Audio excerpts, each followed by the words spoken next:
You're under arrest for trespassing on HOA property. Those were the words the officer said as he slapped handcuffs on me, all because I refused to join Delilah Fairmont's precious Lake HOA and pay her $500 a month for water that's been public since before she was born. There I was, standing on my own dock that my uncle built in 1962, the smell of cedar and lake water filling my nostrils, watching this entitled HOA president smirk as squad cars pulled into my driveway. She actually convinced the police that I was trespassing on my own property. Big mistake. Little did she know, I'd spent 20 years in the military learning how to spot paperwork fraud and financial scams. And Delilah's perfect little HOA? It was about to crumble under the weight of her own lies. Have you ever dealt with an HOA president drunk on power? Drop your location below.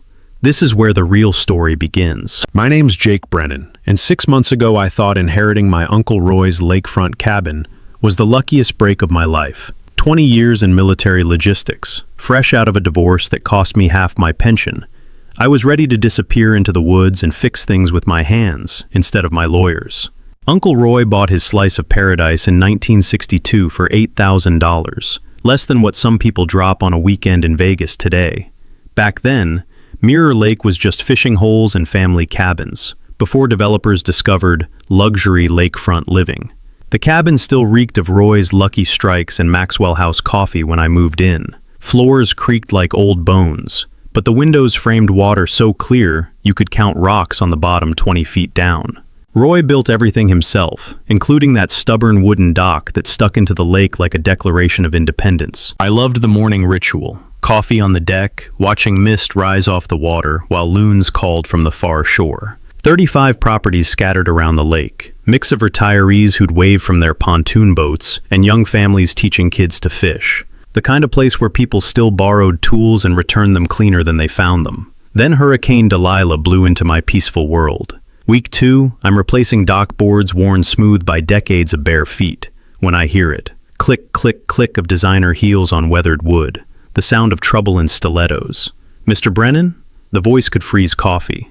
I'm Delilah Fairmont, president of the Mirror Lake Homeowners Association. I turned around and there she was, blonde hair shellacked into submission, blazer so white it hurt to look at, carrying a clipboard like she was about to audit the pearly gates. Her perfume hit me like chemical warfare, something that probably cost more than my grocery budget. Your welcome packet. She thrust a manila envelope at me thick enough to stop a bullet. Thanks, but Roy never mentioned any HOA. Her smile belonged in a toothpaste commercial. All teeth, no warmth. Oh, all lakefront properties are absolutely required to join. 500 monthly dues, plus a $3,000 dock modernization fee. She eyed my weathered planks like they were personally offensive. We maintain certain aesthetic standards. I flipped through the packet, glossy photos of aluminum docks that looked like they belonged at a marina, regulations longer than the tax code. This dock was here when Kennedy was president. Community standards evolve, Mr. Brennan. She gestured toward her palace across the lake. Mansion with lawns so perfect it looked painted. Dock gleaming like a spaceship landing pad. Her yacht bobbed nearby, probably worth more than my entire inheritance. We've worked very hard to preserve property values. 20 years reading military contracts taught me to spot administrative bullshit faster than incoming artillery. I'll review my uncle's paperwork first. The clipboard began tapping against her hip. Tick, tick, tick, like a time bomb. Non-compliance carries consequences, Mr. Brennan. We have ways of encouraging community participation. That night I dug through Roy's files, papers smelling like dust and determination. His property deed from 1962 was crystal clear, including all water access rights and dock privileges in perpetuity. The HOA formation documents? Dated 2018. 56 years too late to matter. Here's your knowledge nugget. Original property deeds always trump HOA agreements if your land predates the association. The courthouse records don't lie, even when clipboard commandos do. I called Delilah at 8 a.m. sharp. Thanks for the packet, but no thanks. My property predates your little club by half a century. Silence stretched longer than a military inspection. Then, you're making a serious mistake, Mr. Brennan. Click, dial tone. I poured another coffee and watched the sunrise paint the lake gold, wondering what fresh hell she'd unleash. I didn't have to wait long. I didn't have to wait long to find out what Delilah meant by serious mistake.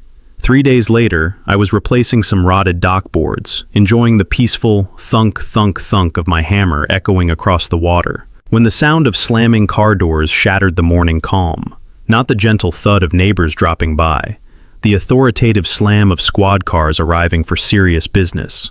2 cruisers, 4 officers, and there was Delilah, standing behind them like a field marshal directing her troops, clipboard pressed against her chest like battle armor, wearing a smile that could curdle fresh milk. Jake Brennan? The lead officer looked like he'd rather be chasing real criminals. That's me. We've received a complaint that you're trespassing on community property and operating an illegal structure in violation of municipal codes. He glanced back at Delilah, who nodded with the satisfaction of a prosecutor presenting a murder weapon. This lady says you've been repeatedly warned about safety violations. The morning air still carried the smell of bacon from my breakfast, mixing with sawdust and lake water. Normal smells that suddenly felt surreal, with 4 cops treating me like I was running a moonshine operation instead of fixing a dock older than the Beatles. Officer, this is my property. That dock's been here since Kennedy was dodging bullets. Delilah stepped forward, her heels clicking on my wooden planks like a death march countdown. Mr. Brennan has been repeatedly informed of community safety regulations and has chosen to flagrantly endanger our neighborhood. She handed the officer a thick folder, photocopies of HOA bylaws, pictures of my dock, even what looked like official surveyor reports with impressive county seals. This woman had come loaded for bear. But here's what she didn't know. 20 years of military procurement had taught me that the most official-looking documents were often the biggest pile of horse shit. I'd seen supply sergeants try to requisition Ferraris as tactical reconnaissance vehicles, with paperwork that looked just as legitimate. Ma'am, I'll need to see some identification and come with us while we sort this out, the officer said, reaching for his handcuffs. Wait, I held up both hands. Before you arrest a 20-year veteran on his own land, maybe check the actual legal documents instead of whatever creative writing project she's handed you. I jogged to the cabin, grabbed Uncle Roy's original property deed from the kitchen table where I'd left it after our phone call. The paper was yellowed with age, but the county recorder's official stamp was embossed deep enough to feel with your fingertips, the kind of authenticity you can't fake with a photocopier. The officers huddled around it like they were studying battle plans. Delilah's manicured fingers drummed against her clipboard faster and faster, a sound like angry woodpeckers hammering dead trees. The lead officer's expression shifted from official business to barely concealed annoyance. Ma'am, this deed clearly shows water rights dating back to 1962. Your HOA was formed in, he checked her documents, 2018. That's a problem. But community safety standards require immediate compliance with, don't override constitutional property rights that predate your organization by half a century. He handed me back the deed with an apologetic look that suggested he'd been down this road before. Sorry for the confusion, Mr. Brennan. Someone's been seriously misinformed about legal jurisdiction here. But here's where Delilah made her critical mistake. As the cruisers pulled away, she couldn't resist one final power play. Standing alone on my dock like Napoleon watching Moscow burn, she pulled out her phone and made a call loud enough for me to hear. Yes, City Hall? This is Delilah Fairmont. I need to report unsafe dock conditions at 247 Lakeshore Drive. Immediate inspection required. That's when I realized this woman wasn't just entitled, she was stupid. Because what she'd just done was create a paper trail of harassment that any decent lawyer could use to crucify her in court. In the military, we called this advancing into a kill box, moving forward so aggressively that you walk straight into your enemy's trap. After she left, I spent the afternoon at the county courthouse with Betty, the records clerk who'd become my unofficial research partner. The basement archive smelled like old paper and bureaucratic secrets as we spread documents across a metal table under flickering fluorescent lights. Honey, you're not the first person to ask about that woman, Betty said, adjusting her reading glasses. 3 other property owners have been down here checking their deeds in the past 6 months. What I discovered was devastating to Delilah's authority. Out of 35 current lakefront properties, only 18 had actually joined the HOA when it formed. The rest were either grandfathered like mine or had explicit exemptions. But the real bombshell was Delilah's own property records. Her deed was dated 2019, and her precious dock extended 15 feet beyond her property line onto state-owned lake bottom. That evening, Earl Kowalski stopped by with beer and war stories. "Jake, that woman's made more enemies than a tax collector, but you're the first to make her sweat." As if summoned by our conversation, the throaty rumble of expensive marine engines cut across the evening calm. Delilah's yacht appeared around the point, cutting through the peaceful water like a white shark hunting wounded prey. She anchored just outside my property line and sat there for 20 minutes, engine idling, watching us through oversized sunglasses while her wake slapped against my dock in a regular, annoying rhythm. "Round one to you," Earl muttered, raising his beer in salute. "But that woman's just getting started." A week after her police stunt backfired, Delilah decided to escalate from legal intimidation to full-scale aquatic warfare. I discovered her new strategy when I went out for my morning fishing trip and found orange plastic barriers floating across the lake entrance to my cove, like some kind of bureaucratic minefield. Big industrial buoys connected by thick marine rope, each sporting laminated signs that screamed, "Private HOA waters, members only, violators prosecuted to full extent of law." The whole setup reeked of diesel fuel and desperation. Someone had been out here before dawn, probably hoping to establish their illegal blockade before anyone noticed. I idled my little fishing skiff up to the barrier, studying the setup. Professional marine hardware that probably cost more than most people's monthly mortgage. Signs printed on waterproof material with fonts so official-looking they could have fooled a federal judge. Delilah hadn't just thrown this together. She'd invested serious money in her delusions of aquatic authority. My phone buzzed with a text from an unknown number. "Lake access restricted per County Ordinance 847B. Remove vessel immediately or face criminal trespassing charges. D. Fairmont, Lake Management Authority." Lake Management Authority? This woman was inventing government agencies faster than a third-world dictator. I fired up my outboard and puttered over to Earl's marina, where I found him pressure-washing boat hulls with the methodical patience of someone who'd witnessed more lake politics than a campaign manager. "Morning, Earl. You catch Delilah's latest taxpayer-funded art installation?" He squinted toward my cove, where orange barriers bobbed like warning buoys around a toxic waste dump. "Showed up around 5 a.m. with a crew that looked like they were laying siege to Normandy." Earl spat tobacco juice into the water with surgical precision. "Got herself a rent-a-cop and a bass boat playing Navy Patrol, too." As if summoned by our conversation, a bass boat with lake security painted in official-looking letters came puttering around the point. The driver wore a uniform that looked like it came from a Halloween store, complete with badge, radio, and the kind of mirrored sunglasses that screamed, "Peaked in high school, still trying to intimidate freshmen." "You folks need to vacate this restricted waterway," he announced through a bullhorn that made his voice sound like a malfunctioning robot. "This area is under HOA jurisdiction, per Municipal Directive 847B. "Whose authority exactly?" I called back, genuinely curious about what creative legal theory Delilah had concocted this time. The security guard fumbled with his clipboard like a student who hadn't studied for the final exam. The Mirror Lake Homeowners Association in accordance with county ordinance and stuff." "And stuff?" Earl muttered. "That's some rock-solid legal terminology right there." Here's what 20 years of military logistics had taught me about jurisdiction. The bigger the badge someone flashes, the faker their authority usually is. Real power doesn't need to announce itself with laminated signs and costume jewelry.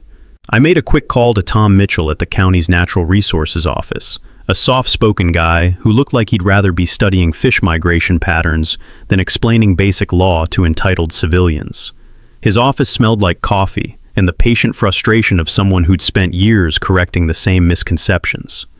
"Mr. Brennan, Mirror Lake is classified as a navigable waterway under both state and federal jurisdiction," Tom explained, pulling out a thick manual marked with years of yellow highlighter.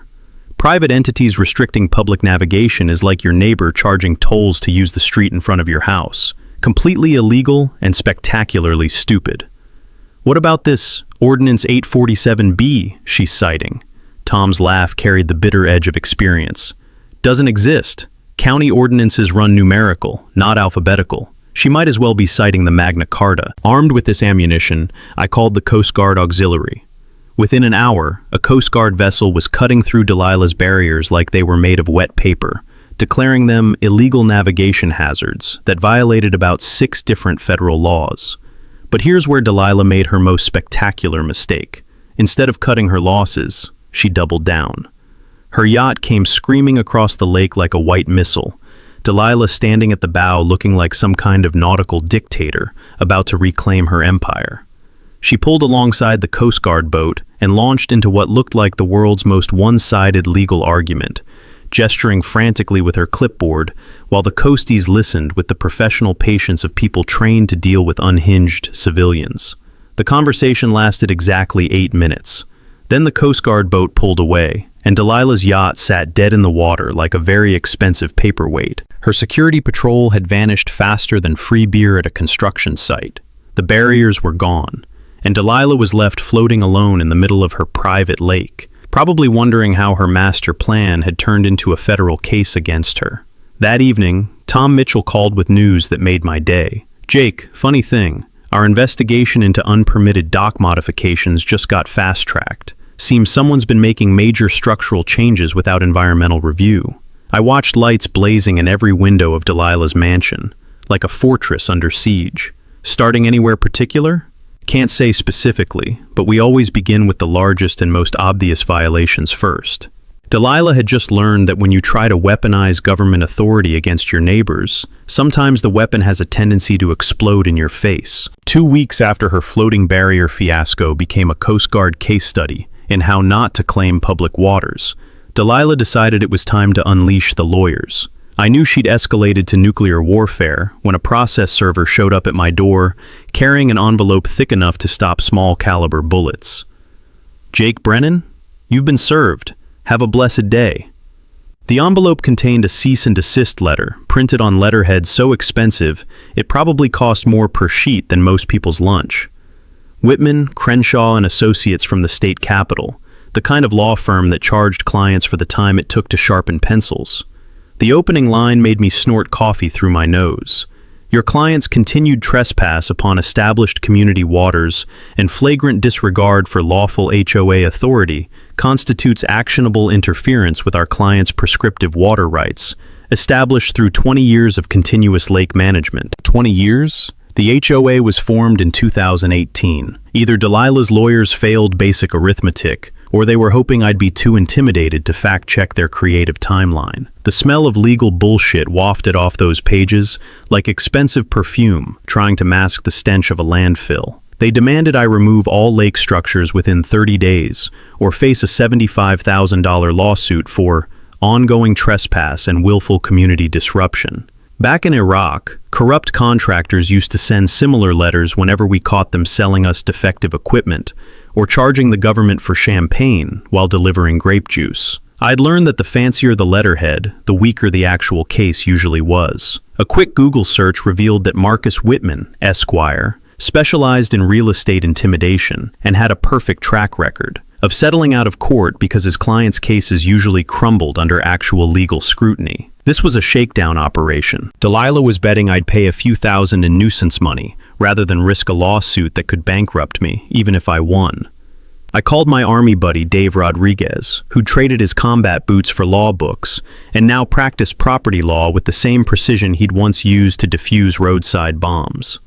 Dave's office smelled like legal coffee and controlled fury, exactly what I needed. "Jake, this is comedy gold," Dave said, spreading the threatening letter across his desk like he was dissecting a particularly stupid enemy battle plan. "They're claiming prescriptive rights based on community management. That's like saying the mailman owns your house because he's been delivering letters for 20 years. What's our play? We're going to educate these clowns about the difference between permitted use and adverse possession." Dave's grin had the predatory edge of a wolf spotting wounded prey. "This one's pro bono. I live for destroying lawyers who threaten veterans with frivolous lawsuits." But here's where Delilah made her spectacular mistake. While waiting for our legal response, she couldn't resist showing her hand. 3 days later, I got a call from my neighbor Martha Finley, the elderly widow Earl had mentioned earlier. "Jake, honey, I need to tell you something." Martha's voice shook like autumn leaves. "That Fairmont woman came by yesterday with some papers. Said if I testified at her community meeting about your disruptive behavior, she'd reduce my HOA fees by half. What kind of testimony? She wanted me to say your boat noise scared my cat, and that your dock was an eyesore bringing down property values. Martha's laugh had the bitter edge of someone who'd seen enough nonsense to fill a library. Jake, I've lived on this lake for 40 years. Your Uncle Roy was the kindest man I ever knew, and that dock of his saved my husband's life during his heart attack. Roy got him to the hospital faster than any ambulance could have made it around these roads. That's when I realized Delilah wasn't just filing frivolous lawsuits. She was attempting witness tampering and bribery. In her desperation to build a case, she just committed actual crimes with verifiable victims. Dave's response letter arrived at Whitman, Crenshaw & Associates like a legal cruise missile. 2 pages of surgical precision that methodically destroyed every claim in their threat, complete with case citations and a polite suggestion that they review their client's recent activities before proceeding. The closing paragraph was a masterpiece. Should your client continue this vexatious campaign, we will seek attorney's fees, sanctions for frivolous litigation, and file criminal referrals for witness tampering. We have documented evidence of your client's attempts to suborn perjury from elderly residents through financial coercion. We suggest immediate withdrawal of all threats. A week later, Delilah organized her emergency community safety meeting at the fire station. I showed up expecting a kangaroo court and found exactly that. A PowerPoint presentation titled The Jake Brennan Problem, complete with aerial photos, property value charts, and testimonials from concerned residents who looked like they'd been promised something in return for their performance. But Delilah had made one critical error. Martha Finley was in the audience, and when Delilah asked for community input, Martha stood up with the righteous fury of someone who'd been pushed too far. I'd like everyone to know that Mrs. Fairmont offered to reduce my HOA fees if I'd lie about Jake Brennan at this meeting, Martha announced, her voice carrying clearly through the suddenly silent room. That's called bribery where I come from. The room erupted. Delilah's face went from confident presenter to deer in headlights faster than a politician caught in campaign promises. Her perfect legal strategy had just become a criminal confession in front of 30 witnesses. Martha's bombshell about bribery was just the appetizer. The next morning, Dave called with news that would turn everything upside down. Jake, drop whatever you're doing. Get to my office. Now. I found him surrounded by financial documents spread across every surface like a crime scene investigation. The air reeked of strong coffee, stale cigarettes, and the kind of righteous fury that comes from discovering something truly ugly. Dave looked like he'd been up all night, connecting dots that formed a picture nobody wanted to see. Remember how I said I'd peek into Delilah's HOA finances?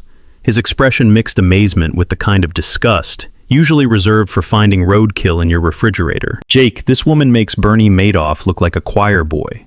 He thrust a stack of bank statements at me like evidence in a murder trial. HOA financial records are public documents. Took me 3 hours and 2 pots of coffee to pull everything from the county clerk's basement. What I found would make the FBI cream their pants. The numbers painted a picture that belonged in a true crime documentary.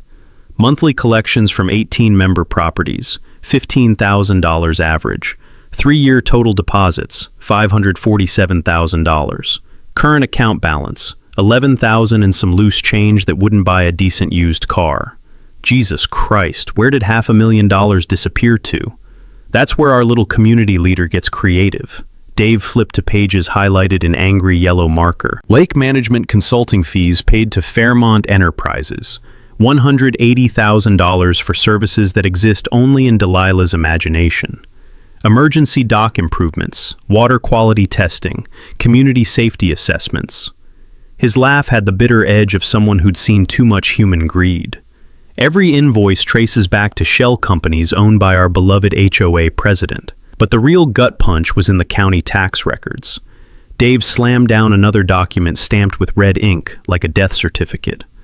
Delilah's fancy mansion? She owes $45,000 in back property taxes. That yacht she uses to terrorize the lake? 3 separate liens totaling $60,000 from creditors who want their money yesterday. My brain clicked into the analytical mode that had kept me alive in combat zones. Delilah wasn't just power hungry. She was financially drowning and using the HOA like a life preserver made of other people's money. Gets even uglier, Dave continued, Pulling out insurance documents that looked like they'd been through a paper shredder and hastily taped back together. HOA liability coverage? Canceled 8 months ago for non-payment. Every property owner thinks they're insured against dock accidents, boat damage, slip and fall lawsuits. They're paying premiums for coverage that doesn't exist, while Delilah pockets the cash. The scope of betrayal was breathtaking. This wasn't just theft, it was systematic financial rape of an entire community disguised as civic leadership. Her obsession with destroying me suddenly made perfect sense. I wasn't just refusing to join her club, I was threatening to expose the biggest embezzlement operation this county had probably ever seen. There's more. Dave handed me a folder thick enough to choke a federal prosecutor. Tax records show she's been claiming exemptions for her personal dock as community infrastructure, while using it exclusively for her private yacht. That's tax fraud stacked on top of embezzlement like a shit sandwich with extra shit. But here was the detail that would bury her. Buried in the financial records was a receipt for those orange barriers she'd floated across the lake. $4,800 from the HOA, Emergency Maintenance Fund, for what the invoice cheerfully described as navigation safety equipment. She spent community money to illegally block your access to public water, Dave said, tapping the receipt like it was a smoking gun. That's corruption, fraud, and civil rights violation, all wrapped up in one pretty little bow. The pieces formed a picture clearer than the lake on a windless morning. Delilah's empire was built on stolen money, and every desperate move she'd made against me was just another shovelful of dirt on her own grave. What now? I asked. Dave's smile belonged in a courtroom where justice was about to be served ice cold. Now we give Queen Delilah a simple choice: resign and pay back every stolen penny, or explain her creative accounting to a grand jury. Walking out of Dave's office, I felt like a demolitions expert who just identified the perfect place to set charges. Delilah thought she was fighting a neighbor dispute, but she'd actually built her empire on a foundation of financial TNT. Time to light the fuse and watch it all come down. First stop, the county tax assessor's office, a beige government building that smelled like stale coffee and bureaucratic revenge. I found Carol Henderson behind a desk piled high with property records, looking like an accountant who'd spent decades catching people trying to cheat the system. "Mrs. Henderson, I think someone's been gaming property tax exemptions for personal benefit." Carol's eyes lit up like a slot machine hitting jackpot when I showed her Delilah's dock exemption filings. Sweet Jesus, this woman's been claiming her yacht slip as community infrastructure for 3 years running. She adjusted reading glasses that had probably audited more fraud than a congressional hearing. That's $15,000 in unpaid taxes, plus penalties that'll make her eyes water. We'll be paying Mrs. Fairmont a very official visit. The smell of impending tax justice filled the air like fresh bread in a bakery, warm, satisfying, and exactly what my hungry soul needed. Next, I drove to the state environmental office, where I met with Robert Stella, Tom Mitchell's boss, who spoke in the careful tones of someone who'd spent years building cases against environmental criminals.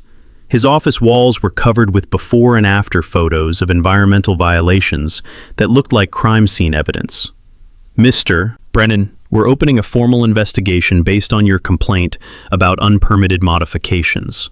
Stella spread aerial photos across his desk like a general planning an invasion. Satellite imagery shows significant structural changes around the lake. Some of these modifications would require federal permits. Here's something I'd learned during military procurement that most civilians never discover. Environmental agencies have more enforcement power than the IRS and less patience for excuses. They can shut down operations, seize property, and make life miserable for violators in ways that would make a mob enforcer jealous. "These photos show clear wetlands violations," Stella continued, studying my documentation with the appreciation of someone who recognized quality evidence. "Unauthorized expansion into protected areas, non-compliant materials, zero environmental impact assessment.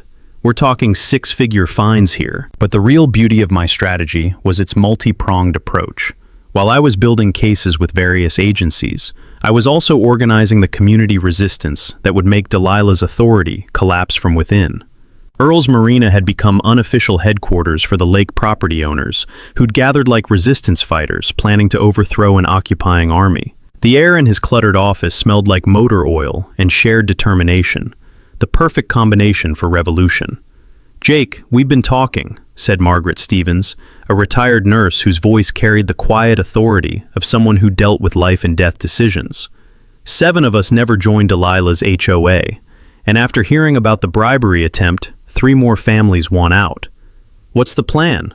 Earl leaned back in his chair with the satisfied expression of someone who'd figured out how to beat the house at its own game. "We're forming our own group, the Mirror Lake Preservation Association. Voluntary membership, open books, focused on actual lake protection instead of power games." This was classic military strategy. While your enemy wastes resources defending an indefensible position, you build the infrastructure to replace them. Sometimes the best way to defeat a tyrant isn't to destroy them, it's to make them irrelevant. My next stop was the county sheriff's office, where I filed formal complaints about harassment, attempted bribery, and misuse of public funds.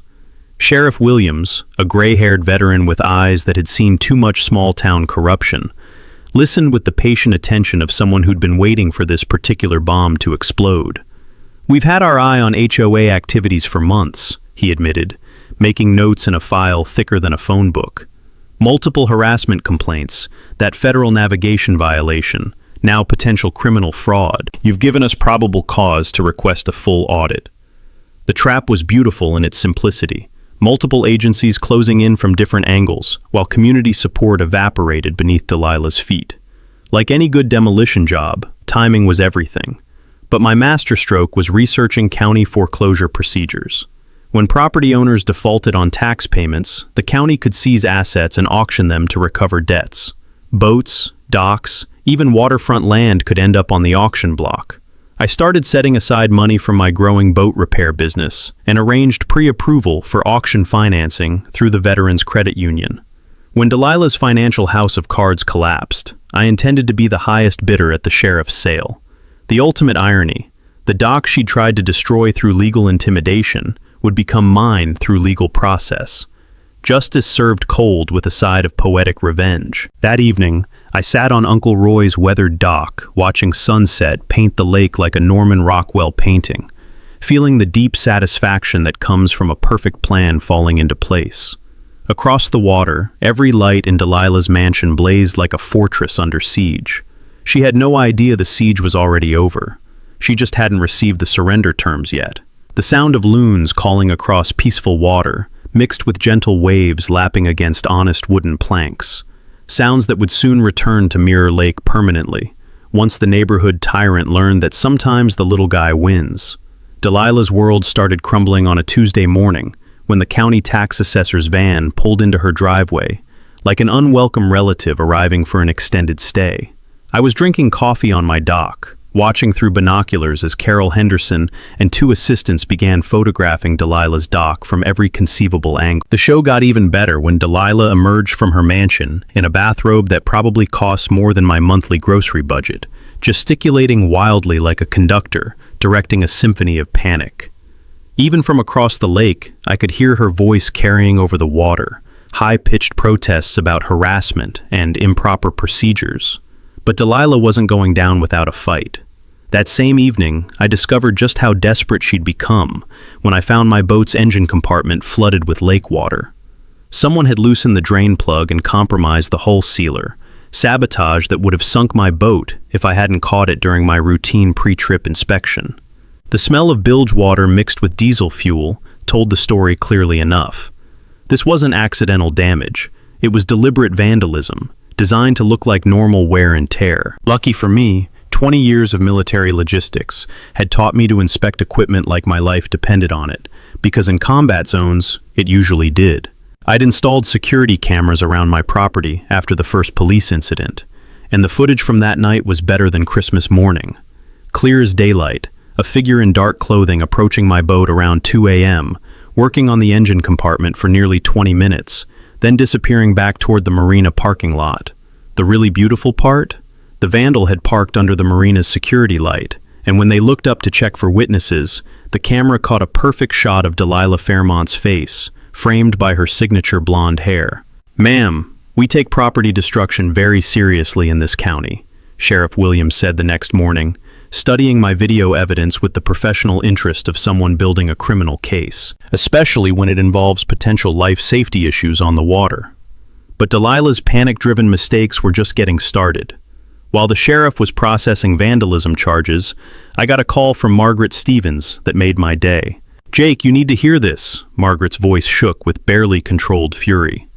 "Delilah just offered my neighbor Ellen $500 to lie about you at the next community meeting. She wants Ellen to say she's seen you drinking while operating your boat." Here's where Delilah made her most spectacular error. Instead of cutting her losses and quietly disappearing, she doubled down on witness tampering.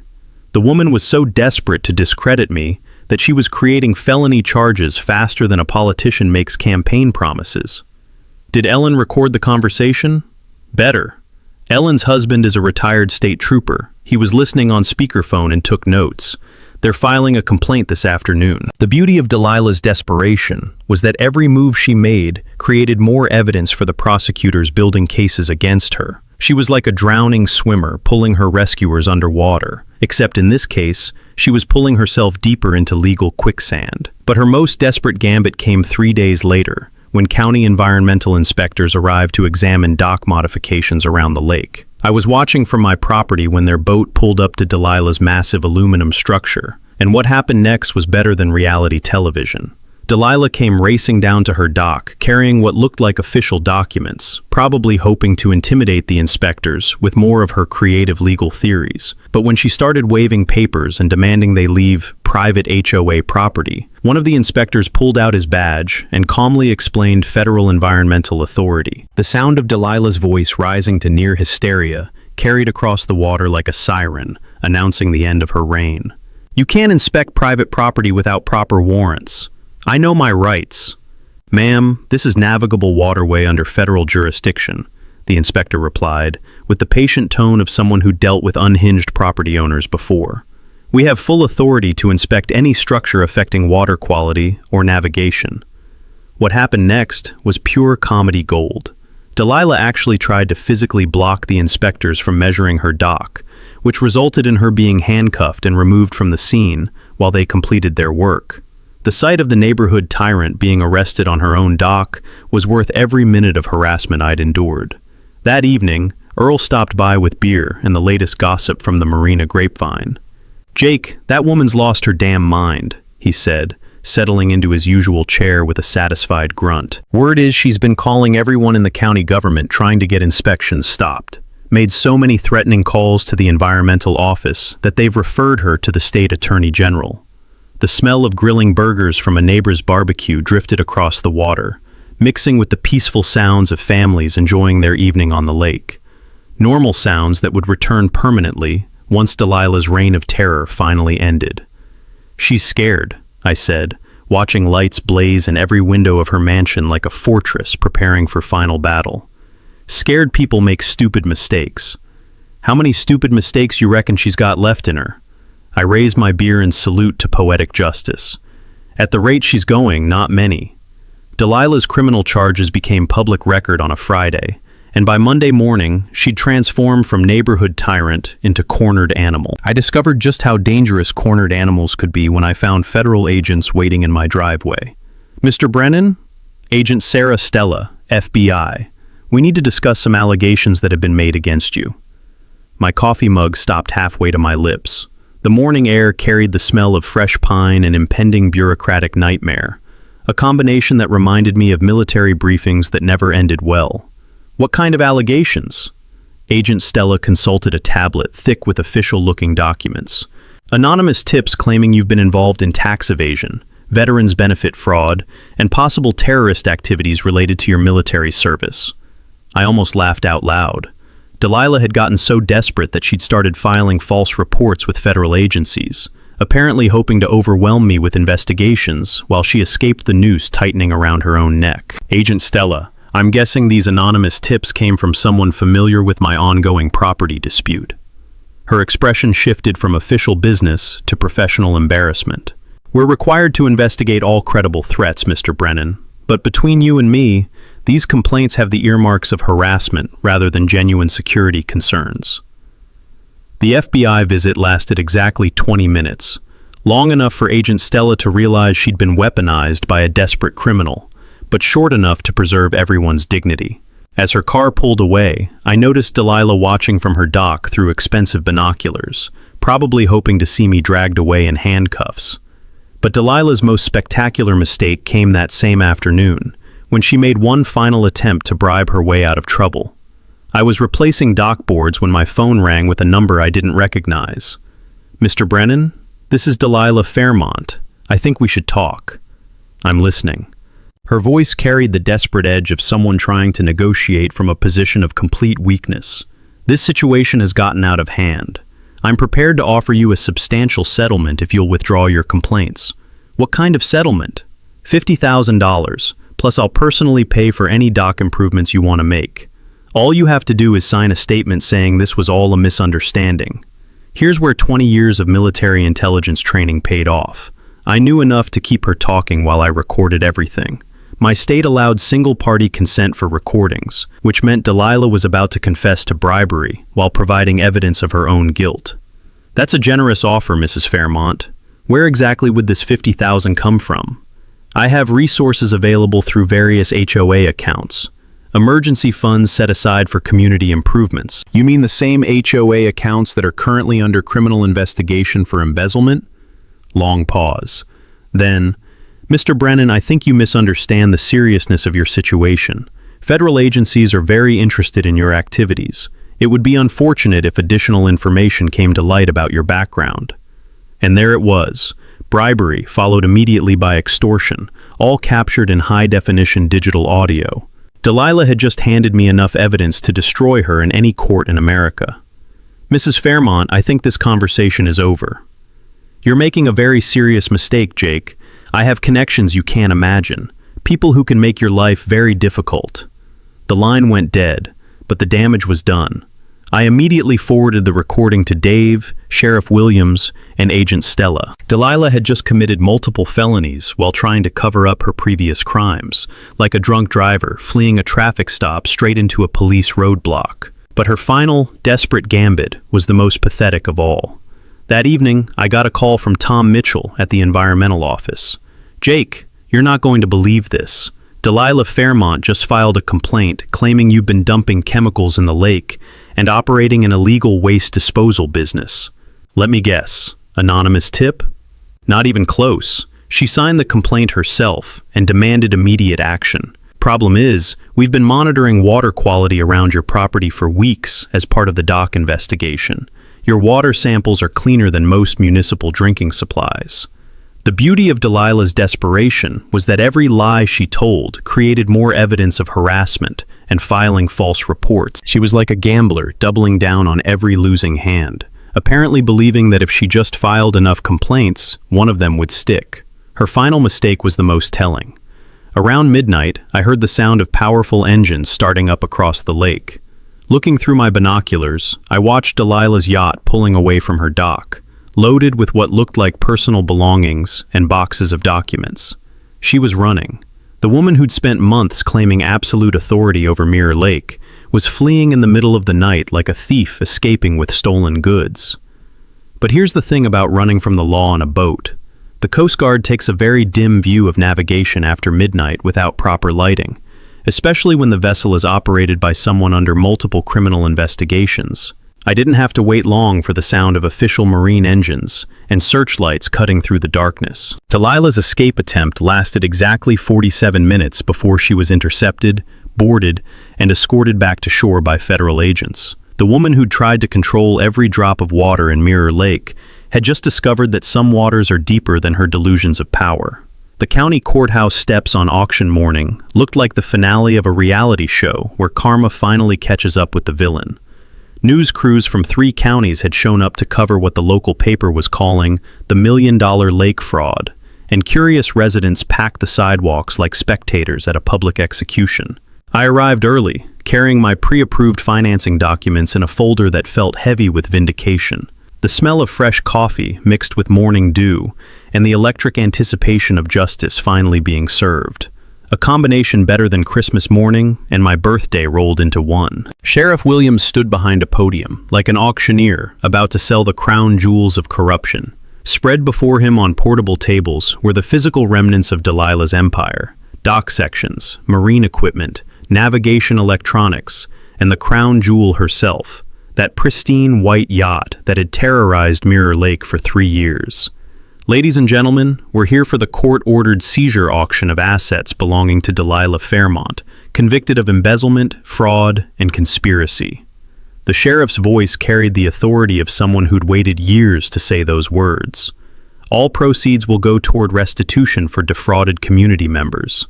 The crowd included faces I recognized from around the lake, including Martha Stevens and Earl Kowalski, who'd driven over just to witness Delilah's public downfall.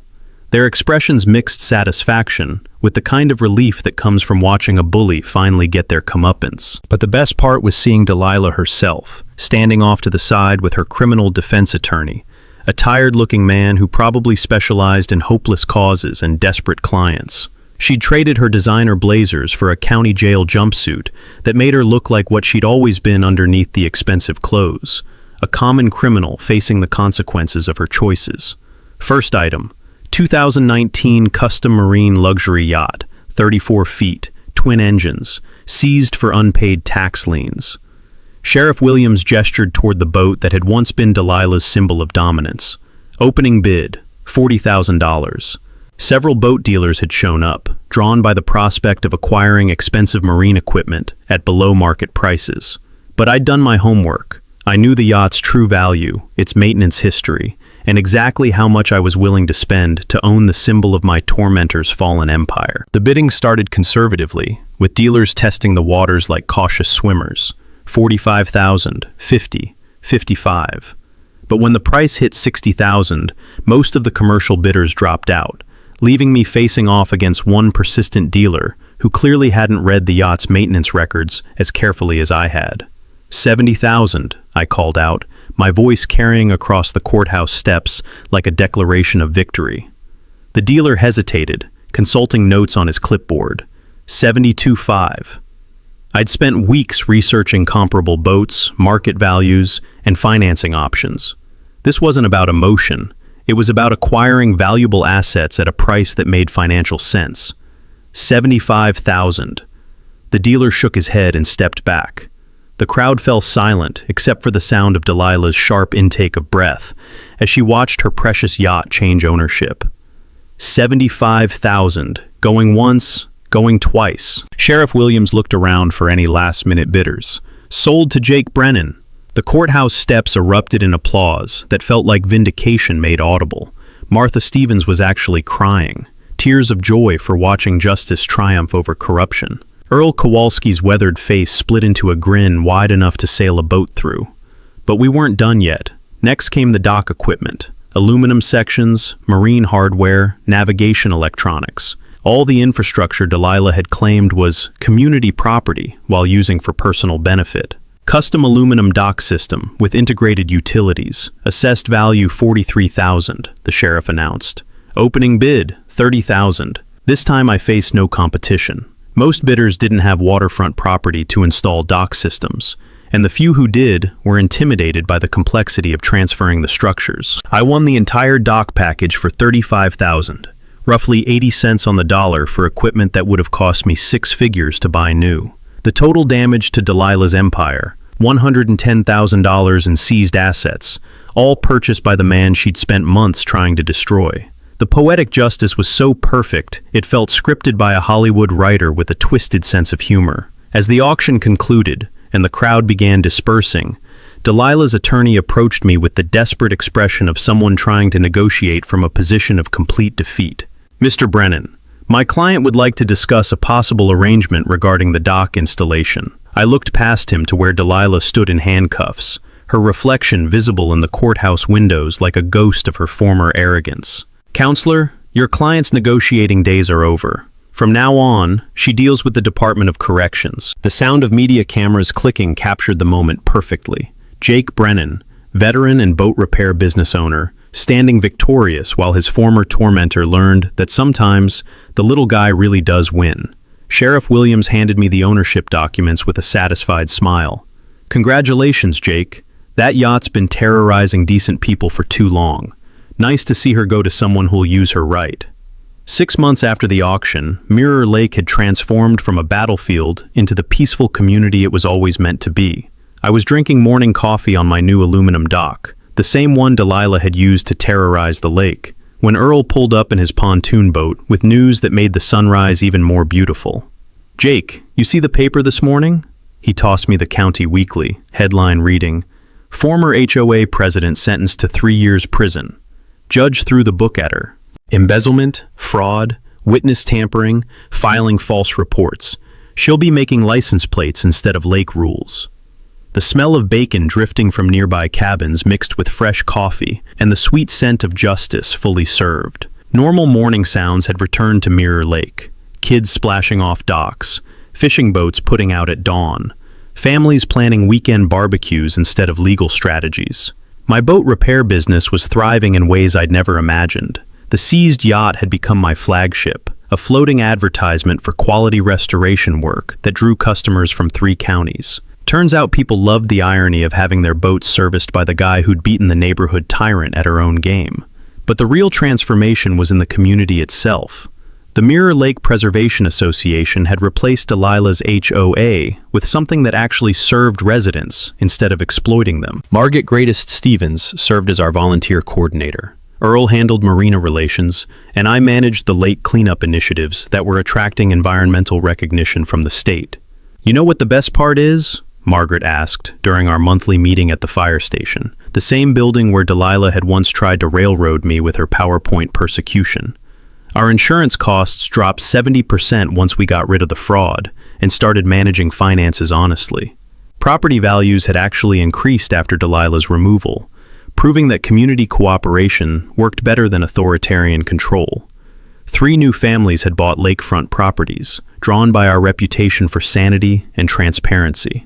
Young couples, retirees, people looking for the peaceful lake life that Delilah's reign of terror had nearly destroyed. The social good initiative that meant the most to me was the Veterans Therapy fishing program I'd started using the seized yacht. Every Saturday morning, I took groups of veterans with PTSD out on the water for therapeutic fishing trips. The same boat that had once symbolized corruption now helped fellow soldiers find peace on quiet water. "Jake, this program's been a godsend," said Tommy Martinez, a young Marine who'd been struggling with civilian transition. "Something about being on the water, away from all the noise. It helps, you know?" The State Environmental Agency had designated Mirror Lake as a model community waterway after our volunteer monitoring program produced 3 years of pristine water quality data. We'd received a $15,000 grant for youth environmental education, money that was building the dock extension where local kids learned fishing, boat safety, and lake ecology. Personal healing had come in unexpected ways.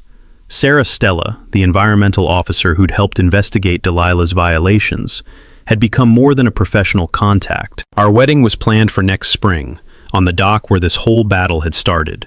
Uncle Roy's weathered wooden planks that had withstood both time and tyranny. The final twist in Delilah's story came through a letter forwarded by the county clerk.